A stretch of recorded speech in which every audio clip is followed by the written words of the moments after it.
Hello बच्चों, let's see. The question says, give any two general methods of preparation of hydrogen. अब देखो बच्चों, इस क्वेश्चन में जो की कॉन्सेप्ट है हमारे पास वो क्या है कि जो हम हाइड्रोजन प्रिपेयर करते हैं ओवर हेयर, वो तीन तरीके से हम लोग कर सकते हैं। मतलब या तो हम लोग जो प्रिपरेशन कर रहे हैं वो क्या हो, लैब प्रिपरेशन हो, लेबोरेटरी मेथड हो, या फिर आपके पास जो है कमर्शियल मेथड है, और थर्ड आपके पास आ गया इंडस्ट्रियल मेथड। ठीक है, तो अब देखिए हमें यहाँ पे कोई भी दो जनरल मेथड्स देने हैं। तो फर्स्ट मेथड जो है, जो हम लेबोरेटरी के अंदर यूज करते हैं, वो क्या हो गया, बहुत फ्रीक्वेंटली हम लोग यूज करते हैं इस मेथड को, कि जो हाइड्रोजन है वो कैसे प्रोड्यूस होती है, कि आप जिंक ग्रैन्यूल्स लेते हैं, जिंक ग्रैन्यूल्स को आप जो है उसको रिएक्ट कराते हैं डाइल्यूट HCl के साथ।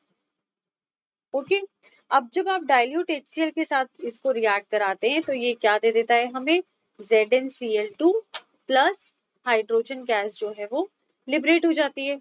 आपकी इक्वेशन हम बैलेंस कर देते हैं। सेकेंड मेथड हम लोग क्या बोलेंगे कि हमारा जो हमें हाइड्रोजन गैस कैसे मिल सकती है, कि हमने दोबारा जिंक ग्रैन्यूल लिया और अब हमने एसिड की बजाय क्या किया कि हमने NaOH ले लिया, मींस बेस ले लिया। तो जब हम ये बेस लेते हैं तो ये हमें देता है एक तो सॉल्ट जिसका नाम है सोडियम जिंकेट, ठीक है, प्लस ये हमें क्या दे देता है, हाइड्रोजन गैस दे देता है। अब यहाँ पे भी हम लोग टू मॉलिक्यूल्स NaOH के ले लेते हैं टू बैलेंस द इक्वेशन। अब बाकी की जो दूसरे मेथड्स हो गए वो कौन से हो गए, जैसे अगर मैं यहाँ पे बात करूं, मैंने आपको बताया कमर्शियल मेथड, तो कमर्शियल मेथड के अंदर क्या हो गया कि मैंने इलेक्ट्रोलिसिस कराया। अब इलेक्ट्रोलिसिस किसका कराया, मैंने एसिडिफाइड वाटर का कराया, या फिर मैंने क्या किया कि इलेक्ट्रोलिसिस कराया कि एक्वस बेरियम हाइड्रोक्साइड सॉल्यूशन ले लिया निकल इलेक्ट्रोड्स के साथ।